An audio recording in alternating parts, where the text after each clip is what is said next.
হরে কৃষ্ণ কৃষ্ণ কৃষ্ণ হরে হরে, হরে রাম রাম রাম হরে হরে। 10 মাস মিলি নিজ দুয়ারে বসিয়া কীর্তন করো সবে হাতে থাকিয়া, স্ত্রী পুত্র পাপে খাইতে সংসারে আইল, মিছে মায়ায় বদ্ধ হয়ে বৃক্ষ সম হই হই, ফলরূপে পুত্র কন্যা ডাল ভাঙি পড়ে, কাল রূপে সংসারে ভক্তি বাসা করে। আমরা কৃষ্ণ ভজনের চলে এসেছি, নরোত্তম ভজনের মূল। অন্য কোন দেহে ভজন হয় না, মানব দেহ একমাত্র রবীন্দ্র ভজনের শ্রেষ্ঠ স্থান। অথচ মানুষ হয়ে আমাদের হুঁশ নেই, তাহলে কি করে দুঃখ দূর হবে? ভব রোগ ঔষধ, ভব রোগের ঔষধ অর্থাৎ সংসার রোগের একমাত্র ঔষধ হলো এই হরি নাম কৃষ্ণ নাম। অন্তত সকাল বিকাল, সকাল সন্ধ্যা অন্তত করো, সকাল সন্ধ্যা। কোথায় সেই দিন? আগেকার দিনে ঠাকুমা, দাদু, বাড়ির বড়রা সবাইকে নিয়ে বসতে, আয় বস, একটু লক্ষ্মীর পাঁচালী শোনা, একটু রামায়ণ শোনা, যারা একটু লেখাপড়া জানে তাহলে একটু সব বসে আমার হরিনাম করে হাতে তালি দিয়ে। চৈতন্য ভাগবতের প্রমাণ আছে, মহাপ্রভু বলার পর থেকে নবদ্বীপ ধামে আদি সর্বত্র যারা মহাপ্রভুকে জানতে আরম্ভ করলেন, সর্বত্র ঘরে ঘরে সকাল সন্ধ্যা হরিনাম হতে আরম্ভ করলেন। সেই দিন কোথায়? এখন আমাদের সকাল সন্ধ্যা কি হয়? টিভির নাম হয়, অনুরাগের ছোঁয়া, অমুক ছোঁয়া, যখন আগুনের ছোঁয়া হবে তখন টেকটা হয়। কি আছে ওকে? কিচ্ছু নেই, বরঞ্চ তোমার মনে অশান্তির আগুন দানা বাঁধবে, সন্দেহ বাঁধবে। ওর শাশু এরকম করছে, তুমি ভাবছো এবার আমার শাশু উনিও তো আগুনটাকে উস্কে দিল। তখনকার দিনে হচ্ছে কাঠের আগুন, একটু উস্কে দেয়, কি লাভ? অশান্তি বাড়াবে আর শান্তি আনবে কে? ভগবানের নাম। সত্যি টিকটিকও বোঝে, ও বউ বাচ্চা নিয়ে শুনে আছে হরিনাম করে। আর তোমরা হরিনাম না করে কৃষ্ণ ভুলি জীব অনাদি বহির্মুখ, অতএব মায়া তারে দেশ দুঃখ। আকাশের চাঁদ যেমন উদিত হলে অন্ধকার নাশ হয়ে যায় থাকে, সন্ধ্যেবেলা চাঁদের কাছে বসি, তাদের তলদেশে কি সুন্দর লাগে বলো তো? চাঁদ খারাপ লাগে? চাঁদ দিন কত ভালো লাগে,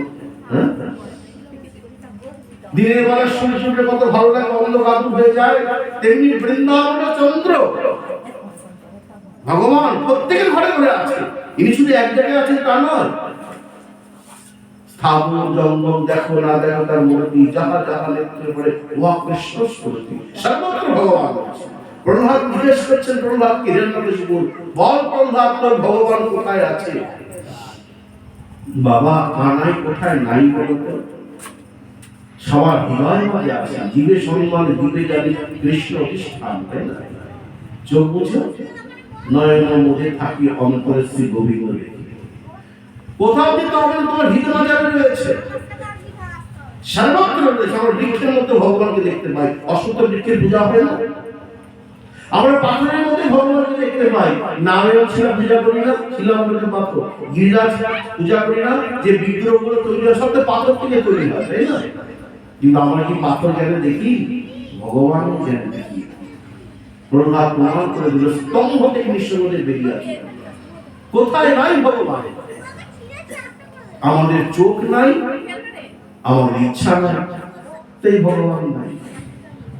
স্বামী স্থিতা যেখানে আছো সেখানেই থাকো, হা গো হা নিতাই বলে ডাকো, মন প্রাণ দিয়ে ডাকো, তোমার সামনে এসে উপস্থিত হবে, তোমার ঘরের মধ্যে এসে উপস্থিত হবে। এগুলো আমার কথা নয়, রূপ গোস্বামী নাথ আদি এদের সিদ্ধান্তের মধ্যে রয়েছে।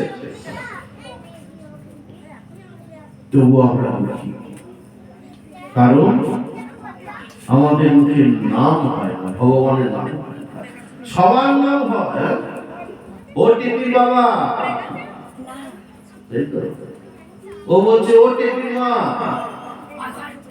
সব রকমের সবার নাম উচ্চারণ হয়, বাজে বাজে ভাষা মুখে উচ্চারিত হয়, কিন্তু সকাল সন্ধ্যায় আমার গোবিন্দের নাম হবে। মোবাইল যুগ ভালো, কত রকমের ভগবানের গান আছে, শোনো তা শোনো। দিন গেল মিশে কাজে, রাত্রি গেল না ভজিল রাধা কৃষ্ণের চরণারবিন্দে। আর এই ভাবে মানুষ অচেতন হওয়ার দরুন তারা দুঃখের সাগরে নিপতিত হওয়ার জন্য শ্রীকৃষ্ণ চৈতন্য মহাপ্রভু তিনি আবির্ভূত হলেন ধরা ধামে। মানুষ অবুঝ বোঝে না, এদের পক্ষে সত্য যুগের মতো ধ্যান করা সম্ভব নয়, ত্রেতা যুগের মতন যাগযজ্ঞ করা সম্ভব নয়, দাপর যুগের মতন অমর পূজা অর্চনা করা সম্ভব নয়। তাই যেভাবে হোক, শীতে কাঁপছো, ঘরের মধ্যে বসে রয়েছো, স্নান করতে পারছো না সকালবেলায়, বলে বসে বসে খাটে বসে হরিনাম করো। হ্যাঁ, খাটে বসে হরিনাম করো, পথে চলতে উঠতে বসতে হরিনাম করো, খাইতে শুইতে যথা তথা নাম লয়, বললেন না, যথা তথা, দেশ কাল নিয়ম না। এরপরে যদি না করো বাবা, তুমি দোকান করছো, চাকরি করছো, কায়িক মানসিক বাচিক শরীর দিয়ে ভগবানের সেবা করা, হাতে জপের মালা নিয়ে জপ করা শরীরের অঙ্গ, বাচিক তুমি বসে বসে হাতে তালি দিয়ে হরিনাম করছো, হতে পারে মানে বলে। মানসিক মনে মনে করছো, অনেক সময় হয় এমন পরিস্থিতি যে তুমি উচ্চস্বরে করতে পারছো না, মনে মনে করো। কত সুবিধা দিয়েছে, উপাংশু আস্তে আস্তে শুধু ঠোঁট দুটো নড়বে, ভগবান জানবেন যে এ বেটা আমার নাম করছে। এর পরেও দেখবে আমাদের মুখে কত কথা, যত বাজে কথা বাড়াচ্ছে বুকের ব্যথা, আর যত হরি কথা শ্রবণ মনে কৃষ্ণ নামে জুড়ায় মনের ব্যথা। ভগবানের কথা বললে আয়ু বাড়বে, আর ভগবানের কথা বাদ দিয়ে অন্য কোনো যত কথা বলবে সংসারে অশান্তি লাগবে, পাড়া পরিবেশের সাথে তোমার ঝগড়া লাগবে, আর বিপদ বাড়বে। হয়তো বেফাস কথা বলে ফেলবে, বলতে বলতে, হ্যাঁ, পাঁচ দেশে যাচ্ছে শুনে ফেলবে, বাড়ির লোক শুনে ফেললো, আমার নামে বলা হয়ে যাবে, ওরও চললো বলা আর তোমারও চললো বলা। কি না, ভগবানের নাম করো, ভগবানের পূজা করো, সংসার সামলাও। মহাপ্রভু কি বললেন? ক্রমে ক্রমে পায় লোক ভব সিন্ধু, চলতে বলতে হবে না। আর অন্তরে নিষ্ঠা করো, বাহ্যে লোক ব্যবহার, অচিরা কৃপা করিবেন কৃষ্ণ ভগবান। এগুলো মহাপ্রভু বলেছেন। অর্থাৎ সংসারে মিশো, সবার সঙ্গে চলো। লোক ব্যবহার মানে বাবা, জ্যাঠা, কাকা, তুমি সংসারে আছে। রঘুনাথ দাস গোস্বামী মহাপ্রভু বললেন সবসময় মিশো, কথা বলো, কিন্তু বাজে কথা বলো না। হ্যাঁ, সবাই বলবে কি না গো, আর যাই হোক ঠিক আছে ভালো, কারোর পেছনে খোঁচাও দেয় না, কারোর পেছনে নিন্দাও করে না, কি সুন্দর মিষ্টি ব্যবহার। দেখো বাবু যাই বলো, ওর খারাপ ব্যবহার আমি দেখি, ও শুধু ঠাকুর নাম নিয়ে থাকে, আর তুমি দোষ দেখি নাম বলো, তুমি বলতে বাধ্য হবে ওর সম্বন্ধে। আর যদি তুমি একজনকে নিন্দা করো আর একজনকে যদি ক্ষতি সাধন করো, ক্ষতির চেষ্টা করো, সে এক সময় বলবে হ্যাঁ সবই ঠিকই আছে, কিন্তু এখনো তৈরি হয়নি। আর যদি তুমি সত্যি সাধু হও না, অতি শত্রু যে তোমাকে হিংসা করছে, সেটা একসময় বলো না গো ভাই, দেখছি তোকে ছোটবেলা থেকে, আর যাই হোক ছেলেটা কিন্তু এখনো পর্যন্ত আমাদের পেছনে লাগে না। হ্যাঁ, যদি সেরকম তৈরি হয়, আমি কথায় কথায় বলেছি যে ছেলেই হোক মেয়েই হোক যেই হোক, ভালো মানুষ হোক, আগে ভদ্র হোক, সাধু পরে হবে। আমার ঠাকুর দাদা পুরো বলতেন, অনন্ত কোটি শ্রী তিনকড়ি গোস্বামী মহারাজ বলতেন ভদ্র হও, পরে সাধু হবে। আমি সাধুর বেশভূষা ধারণ করেছি, আমার কথা বলছি, হ্যাঁ, মুখের ভাষা আমার ভালো না, সাধু বলবে কিনা? তুমি তো সাধু নামের কলঙ্ক, বলো তোমার জন্য সকল সাধুকে দুর্নাম করছে। আমি সবার কথা বলছি, আমার কথা বলছি, আমাকেও সেটা কথা বলছি। কেন হবে আমার মুখে বাজে বাজে? আমি তো সাধুদের প্রতিনিধিত্ব করছি নাকি? আমার গলায় মালা, দাদুর সঙ্গে তিলক, আমার আচার আচরণ খারাপ, আমার ব্যবহার খারাপ, আমার কথাবার্তা খারাপ, তাহলে কি হবে না? সাধুদের প্রতি যারা এখনো এই পথে আসেনি তারা বলে হ্যাঁ জানা আছে, তাহলে তোমার জন্য অন্যান্য সাধুদের যারা ভালো তাদেরও দুর্নাম হচ্ছে। কবে সে ভালো সাধুর সঙ্গে দেখা হবে তার আগে সে তো আগেই সাধুদের সম্বন্ধে বিরোধ। এটা আমি বলছি না, শ্রীমদ ভাগবতে ভগবান শ্রীকৃষ্ণ ওই যখন সনকাদি ঋষিগণ এসেছেন ভগবানের দর্শনে, জয় বিজয় বাধা দিলেন, তখন ভগবান বলছেন যে চামড়ায় যদি কালো দাগ হয় সেটা সবাই দেখতে পায়, তেমনি ভক্ত এবং কোন কর্মচারীর জন্য দোষ কোন মালিক কিনে টানাটানি করে, অমুকের ওখানে কাজ করে না এই ছোকরাটা, বলুন কিনা মালিক কিনে টানাটানি করে, বাবা কিনে টানাটানি করে অমুকের বেটা না, বলুন কিনা ওই মাতাটা কিনে মনে হচ্ছে অমুকের বেটা, তাই দোষ করছে তুমি, টানছে বাবা মা। তাহলে তোমার জন্য তোমার বাবা মার বদনাম হচ্ছে, তোমার বংশের দুর্নাম হচ্ছে, কেন এমন কাজ করে? সাধু হও, নিশ্চয় হও, সাধু সেজো না, সাধু হও। আর সংসারী হয়েও না, সংসারী সাজো। কারণ সংসারে তোমাকে সেজে বুঝে থাকতে হবে, আমি বাবা কাতলা কান্তা কষ্টে পুত্রা। যখন তোমার যাওয়ার সময় হবে না, 5 বছর বয়স হোক ছেলে মেয়ে, 2 বছর 4 বছর বলো, তোমাকে ছেড়ে চলে যেতে হবে। বা সাংসিজের নারীতথা বিহায় নবানিকরণ হাতি পর পরামি তথা শ্রীরামি বিহায় জন্মানন্দানি সংজাতি নবানি দেহি। গীতায় ভগবান বলেন মানুষ যেমন তার পুরনো বস্ত্রকে পরিত্যাগ করে নতুন বস্ত্রকে ধারণ করে, তেমনি আত্মাও তার জীর্ণ পুরানো দেহকে ত্যাগ করে নতুন দেহকে ধারণ করে। কে কখন যাবে কেউ বলতে পারে না। বাবা বেঁচে আছে, ছেলে মেয়ে চলে যাচ্ছে, আবার অনেক সময় ছেলে মেয়েকে ছোট রেখে বাবা চলে যাচ্ছে, মা চলে যাচ্ছে, এরকম কত ঘটনা ঘটে। এ কিচ্ছু বলা যাবে না এই রাজ্যে, কিচ্ছু কারোর ক্ষমতা নেই। কে কখন জন্মাবে সেটা কারোর হাতে যেমন নেই, আছে যতই সিজার হোক ওই সময়ের মধ্যে টাইম দেবে, কিন্তু অ্যাকুরেট টাইম বলতে পারে। আর কখন কে মারা যাবে বলতে পারে, ডাক্তার বলে দেবে 2 ঘন্টা টাইম দিলাম, কথাই বলছি, হ্যাঁ 6 মাস টাইম দিলাম, 1 মাস টাইম দিলাম, 1 ঘন্টা, এখনই এই মুহূর্তে ডাক্তার বলতে পারে, গ্যারান্টি দিতে পারে? অসম্ভব। তার একটা আন্দাজে ঢিল মারতে পারে। অতএব এই সংসার আমাকে একদিন না একদিন ছাড়তেই হবে, জন্মিলে মরিতে হবে, অমরকে কোথাও এই আদর্শ হিত ধ্রুব, যার জন্ম আছে মৃত্যু আছে, এটা সত্য। তাই সংসার,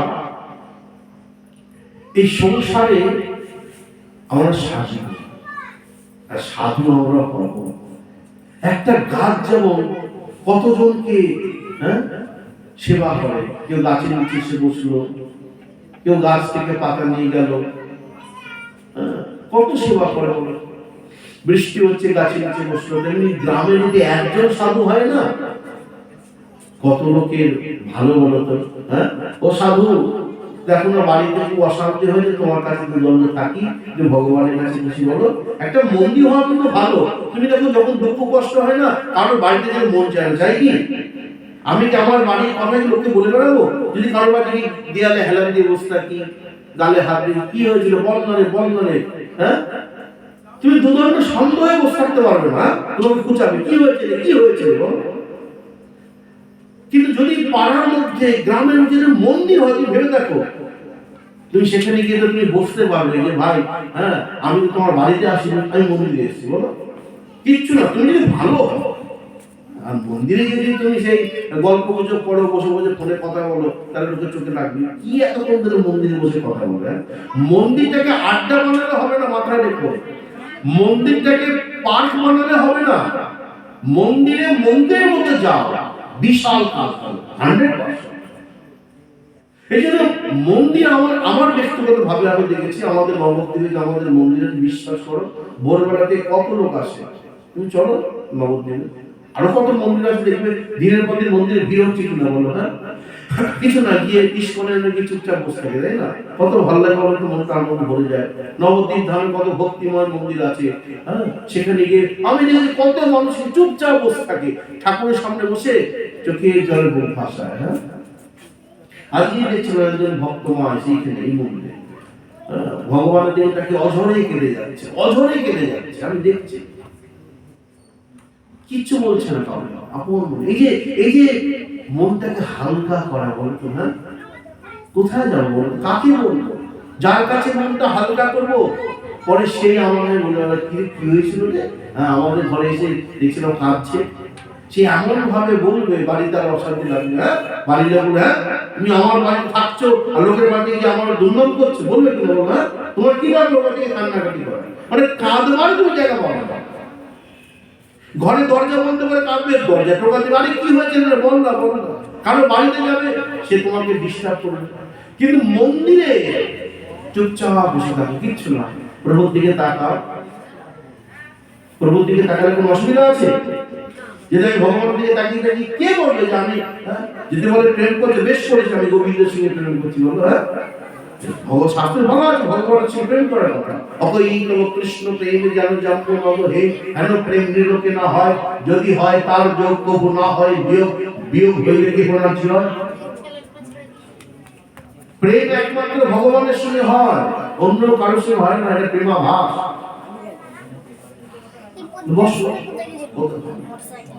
জয় রাম। এই জন্য সাধু তুমি হও, কিন্তু আগে ভদ্র হও, যাতে তোমার জন্য তোমার ধর্মের গুণগান সর্বত্র ছড়িয়ে পড়ে। অমুক জায়গায় অমুক সাধুকে দেখেছি গো, এলেই মনটা আনন্দে ভরে যায়। হ্যাঁ, কি সুন্দর ছেলেটা, হ্যাঁ, বা কি সুন্দর লোকটা, কি সুন্দর মেয়েটা বা বউটা। হ্যাঁ, না গো, যাই বলো, যখন যাই, যেই হোক, কি সুন্দর কথা বলে গো, সত্যি তখন মনে হয় ধর্ম বলে কিছু একটা আছে। সত্যি তখন মনে হয় যে না, ভগবান বলে কিছু আছে।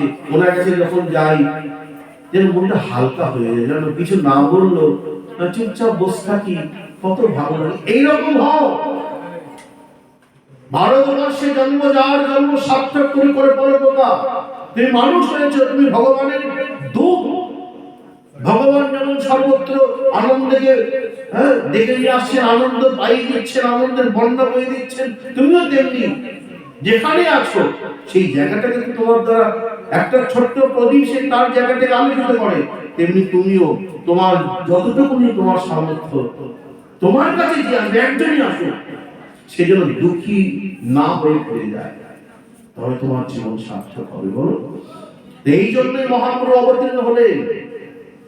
ধন্য করি ধন্য তাই চৈতন্য যাহাতে অবতার। ওগো কলিযুগের মানুষ, তোমাদেরকে দুঃখের সাগর থেকে তুলে নিয়ে আসার জন্য আমার আবির্ভাব।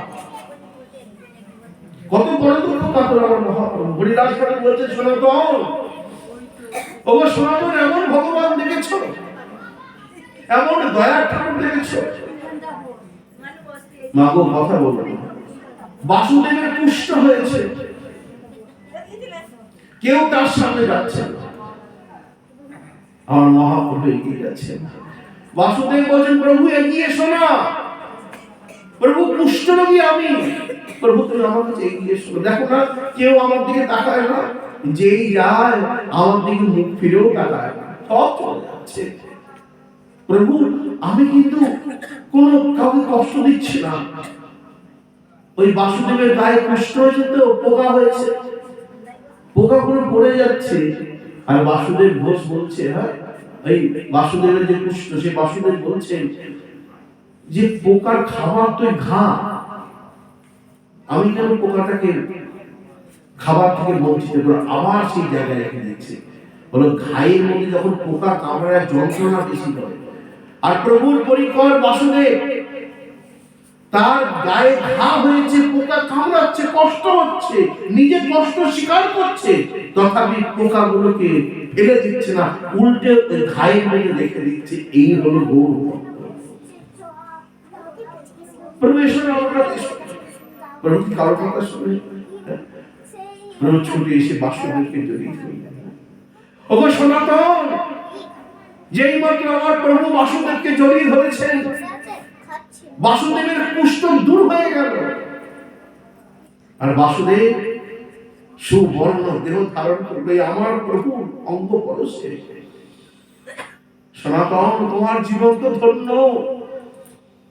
প্রভু তোমাকে উপযুক্ত মনে করেছে, তোমাকে গুপ্ত তীর্থ উদ্ধারের দায়িত্ব দিয়েছে।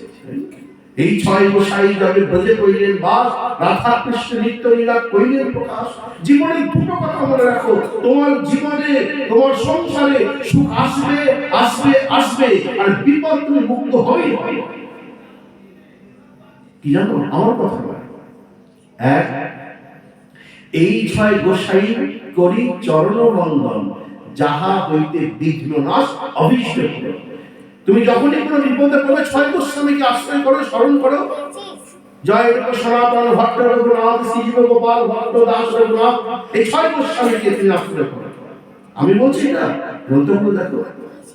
যখনই তুমি কোনো বিপদে বুঝতে পারছো একটা বিপদগামী হচ্ছ, বুঝতে পারছো সংসারে একটা অশান্তি আগুন জ্বলছে, বুঝতে পারছো একটা সংসারে অশান্তি হচ্ছে, অন্যায় হচ্ছে, তুমি নিরুপায় 6 গোস্বামীকে স্মরণ করো। মুখস্থ করে না, এত নাম মুখস্থ আছে, 6 গোস্বামী নাম মুখস্থ থাকবে না, আর কিছু পারবে না। করো এই 6 গোস্বামী, 6 গোস্বামী বলতে একজনই, হ্যাঁ, ওই 6 গোস্বামী। 6 চক্রবর্তী আছে, তাই না, অষ্ট কবিরাজ আছে, দ্বাদশ গোপাল আছে। এই দ্বাদশ গোপাল বললে ওই যারা দ্বাদশ গোপালে তাদের বোঝায়। অষ্ট কবিরাজ বলতে অষ্ট কবিরাজ যারা তাদের বোঝায়, বুঝা গেল? 64 মহন্ত বলতে 64 মহন্ত। তুমি অত না পারো 64 মহন্ত বলতে পারছো, হ্যাঁ, এই 64 মহন্ত কথায় কথায় বলছি। এই দ্বাদশ গোপাল, অত তো আমার নাম মনে থাকে না, দ্বাদশ গোপালটা মনে থাকে। এই 6 চক্রবর্তী, এই 6 গোস্বামী, বুঝা গেল? এটা তো মনে থাকতে পারে, হে 6 গোস্বামী, ওরা তো করুণার ঠাকুর, ওরা তো আনন্দের দেবতা, আনন্দ দিতেই জানে। যখনই কোনো বিপদ সামনে আসছে, আর যখনই তুমি দুঃখের কারাগারে নিপতিত, দুটোটাই যাহা হইতে বিঘ্ন নাশ, স্মরণ করো, বিঘ্ন নাশ হবেই হবে। অভীষ্ট পূরণ, অভীষ্ট মানে তোমার ইচ্ছা, ইচ্ছা পূরণ হবে হবে হবে। ভেজাল হলে হবে। একজন বিষ খেয়ে মরতে গেছে, মরে না, পরে জানতে পারলো বিষে ভেজাল। মানে মরতেও পারলাম না, বিষেও ভেজাল। ভেজাল মানে কি? ডাকছো, এদিকে তাকাচ্ছ, 6 গোস্বামীকে ডাকছো, মনের মধ্যে উল্টো পাল্টা ভাবনা না, একদম স্থির হয়ে। দ্রৌপদী যখন এক হাতে কাপড় ধরে এক হাতে ভগবানকে ডাকছেন, ভগবান এসেছিল, প্রমাণ আছে। দুঃশাসন কাপড় টানছে, যখন দ্রৌপদী 2 হাত তুলে হে কৃষ্ণ তুমি রক্ষা করো, হ্যাঁ, তখন ভগবান এসে তাকে রক্ষা করলেন, যাকে বলে স্যারেন্ডার, আত্মসমর্পণ। দুজনের কাছে, ভগবানের কাছে আত্মনিবেদন, নববিধা ভক্তি, নবম ভক্তি, আর গুরুদেবের কাছে আত্মসমর্পণ। চৈতন্য চরিতামৃতে মহাপ্রভু সনাতন গোস্বামী বাপু বললেন, দীক্ষা কালে শিষ্য করে আত্মসমর্পণ, সেই কালে কৃষ্ণ তারে করে আত্মসমর্পণ। কালের মন্ত্র সবাই না, শিষ্য বাজনা হয়, আত্মসমর্পণ করতে হবে। একটা পাথর যদি হাতুড়ে আঘাত সহ্য না করে, সে পাথর মূর্তিতে পরিণত হবে। তেমনি ভাবে যতক্ষণ না তুমি ভগবানকে আশ্রয় করছো, ততক্ষণ হবে না। 6 গোস্বামীকে আশ্রয় করো, যাহা হইতে বিঘ্ন নাশ, সমস্ত বাধা বিপদ নাশ হয়ে যাবে। অভীষ্ট পূরণ, তোমার ইচ্ছা অভীষ্ট বলে তোমার ইচ্ছা পূরণ হবেই হবে। মহাজনী বাক্য কখনো মিথ্যা হয় না। আমার কথা মিথ্যা হতে পারে, ভগবানের কথা, শাস্ত্রের কথা, সাধু গুরু শাস্ত্র বাক্য হৃদয়ে করিয়া ঐক্য, আনন্দ মনে করিব আশা, তাদের বাক্য কোনোদিনও মিথ্যা হয়নি, হবে না, এবং হওয়ার কথা। ব্ল্যাঙ্ক চেক, অর্থাৎ যাহা হইতে বিঘ্ন নাশ অভীষ্ট পূরণ। আরেকটি চৈতন্য চরিতামৃতে বললেন, গুরু বৈষ্ণব ভগবান ভালো করে শুনে নাও, গুরু বৈষ্ণব ভগবান তিনে স্মরণে হয় বিঘ্ন বিনাশন, যা হইতে হয় নিজ বাঞ্ছিত পূরণ। এখানেও ব্ল্যাঙ্ক চেক। এর পরও আমরা দুঃখী। বলো কি করবেন ভগবান, কি করবেন ভগবানের পার্শ্বদ, কি করবেন বলো তারা? ভালো করে শুনেছো? তোমাদের ভালোর জন্য আবার বলছি, আর বলবো না, এটাই না। গুরু বৈষ্ণব ভগবান তিনে স্মরণ, মানে তাদেরকে স্মরণ করা। গুরু বৈষ্ণব ভগবান তিনে স্মরণে হয় বিঘ্ন বিনাশন। যত রকমের বিঘ্ন আছে, বাধা বিঘ্ন বলে না, সব বিনাশ হয়ে যাবে। যাহা হইতে হয় নিজ বাঞ্ছিত পূরণ, মানে তোমার বাঞ্ছা আছে না, বাঞ্ছা পূরণ হবে। তাহলে বলো তো কেন তুমি দুঃখী? আরে বাবা, আবার বলি, হয়তো কতবার বলেছি, কলে পাম্প না করলে জল বেরোবে না। মজার কথা নয়, তুমি জাতা কল আছে না, যে পাম্প দিয়া কল, ওখানে বাটি নিয়ে বসে থাকো, 24 ঘন্টা জল পড়বে। তুমি হোক কেউ হোক, ওটাকে যতক্ষণ না তুমি সেই চাপ দেবে জল বেরোবে। এই বুদ্ধি যদি কারো থাকে, কলে প্যাচ না ঘোরালে জল পড়বে না। কলটা থেকে সবসময় জল পড়ে, প্যাচ আটকানো আছে, ঘোরাও তবে তো জলটা পড়বে। সুইচ অন না করে আলো জ্বলে না। আর তুমি ভগবানকে ডাকবে না, ভগবানের কৃপা কি করে আসবে? আমরা নিজেরাই নিজেদের জন্য দুঃখী। ডাক্তারকে হবে, এটি তো সিস্টেম, কিছু তো করতে হবে। দৃষ্টা পরিশ্রম কৃষ্ণ কৃপয়া আছে সম্বন্ধনে। আমি আগে তোমার পরিশ্রম দেখবো। আমি বলছি না, শ্রীমদ্ ভাগবতে আছে দামোদর লীলা প্রসঙ্গে, দৃষ্টা দেখে পরিশ্রম কৃষ্ণ কৃপয়া আছে স্ববন্ধনে। তো সকালবেলা শীত, উঠতে পারি না, আজকে বিশাল বৃষ্টি পড়ছে, উঠতে পারি না, বাবা যা গরম, রাতে ঘুম হয় নাই, সকালে উঠতে পারি নাই, ওই করেই থাকো, ওই করেই থাকো। এইভাবে জীবনটা আমার নষ্ট হয়ে যাচ্ছে।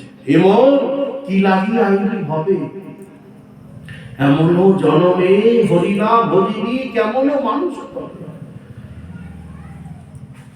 মানুষ আকার হইলে কি হয়, করহ ভূতের কাম, নইলে কেন কি বলহ বদনে শ্রীকৃষ্ণ গোবিন্দের নাম। পাখির যে নাম লয় লয়, সারি সুখ আদি কত, তাহাকে তোমরা আলস্য করহ, এ হয় কেমন মত। দিবস রজনী আবর তাবর পেঁচাল পালিতে পারো, তাহার মধ্যে একবার কেহা কৃষ্ণ কহিতে নারো, আর গৌর কহিতে নারো।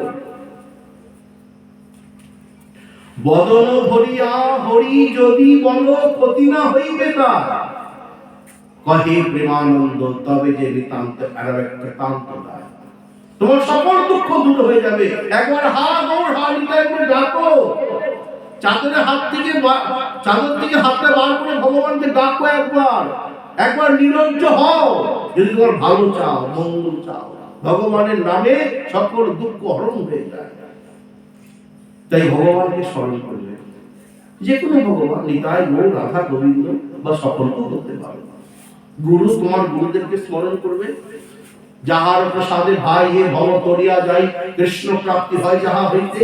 সমস্ত ভাবে ভগবান সংসারে সকল জানার হাত থেকে, দুঃখের হাত থেকে তুমি উদ্ধার পাবে গুরুদেবের চরণকে আশ্রয় করলে। গুরুদেবের ছবি থাকবে, গুরুদেবের মুখ তোমার মনে থাকবে, মনে মনে স্মরণ করে, যেখানেই থাকুক সেভাবে স্মরণ করো। গুরুপাদ পদ্ম নিত্য যে করে বন্দনা, যাহা হইতে ঘুচে ভাই সকল যন্ত্রণা। 100% শিওর তুমি গুরুদেবের চরণ বন্দনা করো না। যস্য প্রসাদং ভগবৎ প্রসাদ, যস্য প্রসাদং গতি কুতোপি ধায়ং শিবং তস্য, যস্য ত্রিসন্ধ্যাং বন্দে গুরু শ্রী চরণারবিন্দম।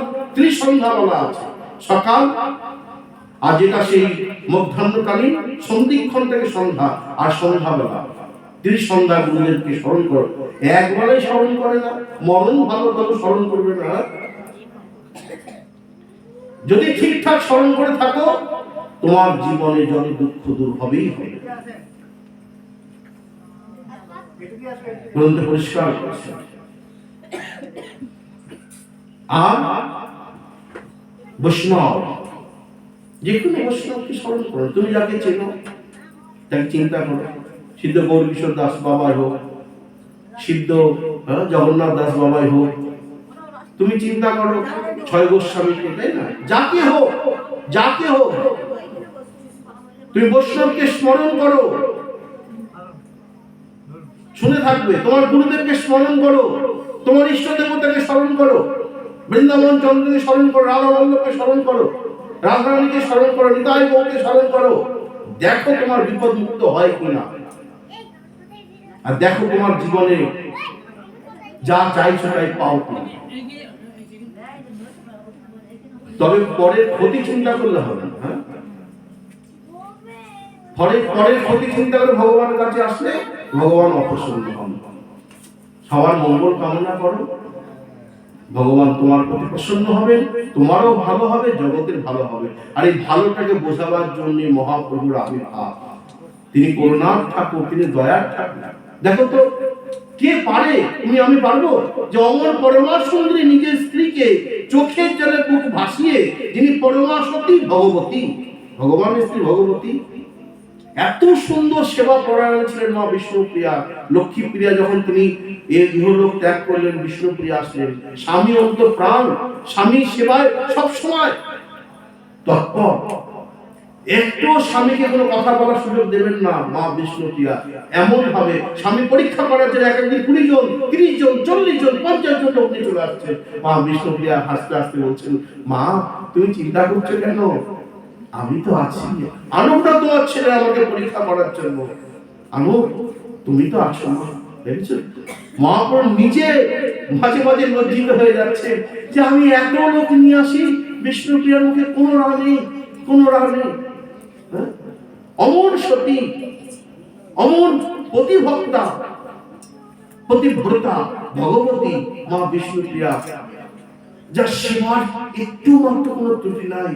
বলতো তাকে ছেড়ে, তাকে চোখের জলে মুখ ভাসিয়ে, অমর মা যে ছেলে ছাড়া কিছু বোঝে না, নিমাই নিমাই, উঠতে বসতে নিমাই নিমাই। কতবার স্বপ্নের মধ্যে দেখছেন আমার নিমাই নাই নাই নাই, বারবার উঠছেন, বারবার দেখছেন, ঘুমাতে যাচ্ছেন দেখছেন, মাঝে রাতে উঠছেন দেখছেন, সারাক্ষণ দেখছেন যে আমার বিশ্বরূপ আমার ছেড়ে চলে গেছে, আমার বড় ছেলে বিশ্বরূপ আমার যদি নিমাই আমার ছেড়ে চলে যায়। আমার স্বামী ইহজগৎ ত্যাগ করেছেন কালের গতিতে, কালের নিয়মে। যখন জগন্নাথ মিশ্র ইহজগৎ ত্যাগ করলেন, এরপর যদি আমার নিমাই চলে যায়, আমার কি হবে? পুত্রান্ত প্রাণ মাই, বুঝেছো? ওই যেমন প্রদীপকে আগলে রাখে, শিখাকে, মা সব সময় নিমাইকে আগলে রেখেছেন। নিমাই বলছেন, মা গো, আমার দাদা সন্ন্যাসী হয়েছে, তোমাকে ছেড়ে চলে গেছেন সন্ন্যাসী হয়ে। আমি কিন্তু তোমার ছেড়ে যাবো না মা, আমি বিয়ে করব, তুমি যা বলো আমি তাই করবো। মাকে আমি তোমার ছেড়ে যাবো। কথা দিয়েছেন, কথা রেখেছেন। যার জন্য সারা জীবন তিনি পুরী ধামে থাকবেন, থাকবেন না? দেখো, জগতের মঙ্গলের জন্য তিনি কাজ করেছেন, আবার নিজের মায়েরও কথা রেখেছেন। মিলিয়ে রাখো দুটো।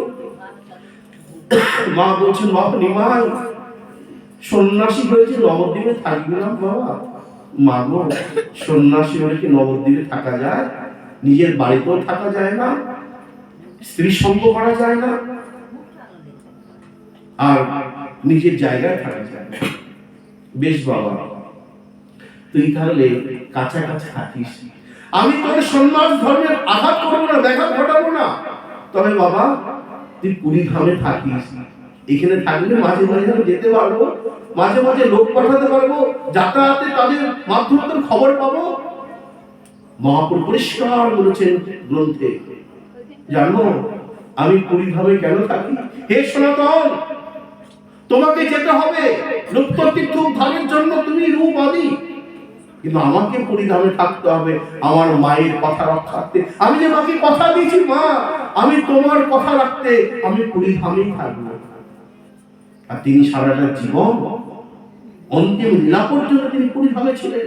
গ্রন্থগুলো দেখবে, মায়ের প্রতি তার অটুট ভক্তি একটু কিন্তু কমে। মা বিষ্ণুপ্রিয়ার কি হবে? অমন পতিব্রতা রমণী, অমন সতী রমণী, অমন ভগবতী, প্রকটিত হলেন সবার অলক্ষ্যে।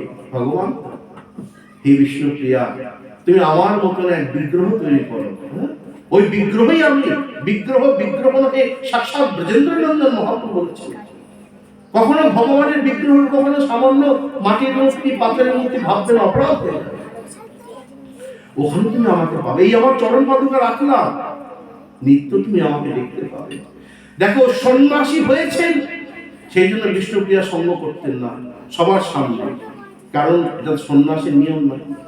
হ্যাঁ, সন্ন্যাসীর অল্প ছিদ্র সর্বলোকে গায়, শুক্ল বস্ত্রের বসিবিন্দু দেখছিল লুকায়। এবং এও বললেন, বৈরাগী হইয়া করে প্রকৃতি সম্ভাষণ দেখিতে নাহি পারি তাহার বদন। অতএব তিনি সন্ন্যাসী হয়েছেন যেহেতু, তিনি তো বিষ্ণুপ্রিয়ার সঙ্গে কখনো প্রমাণ পাবে না তিনি বিষ্ণুপ্রিয়ার সঙ্গে মিলিত হয়েছেন সন্ন্যাস নেবার পর।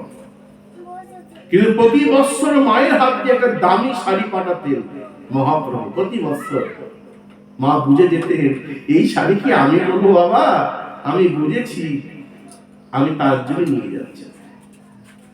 কতখানি দেখেছ স্ত্রীর প্রতি কর্তব্য বোধ, মায়ের প্রতি তার দায়িত্ব। মা বিষ্ণুপ্রিয়া আজীবন ওই রাজনীর নবদ্বীপ ধামে যে মহাপ্রভু রয়েছেন হাত বাড়িয়ে, যাকে ধামেশ্বর মহাপ্রভু বলা হয়, সবাই যেখানে যায় আজও সেই চরণ পাদুকা আছে, সর্বত্র যায়। সেই চরণ পাদুকাকে আজীবন কাছে দেখে, আজীবন সেই বিগ্রহের মধ্যে নিজের স্বামীকে দেখে, ঘরের বাইরে তিনি কখনো বেরোননি, পর্দার আড়ালে বাইরে থেকে যাননি, আজীবন সেই মহাপ্রভু সেবা করে গেলেন এবং অবশেষে মহাপ্রভুর মধ্যে বিলীন হয়ে গেলেন। এবার বলো, মহাপ্রভু কেন সন্ন্যাসী হলেন? কাদের জন্য সন্ন্যাসী হলেন?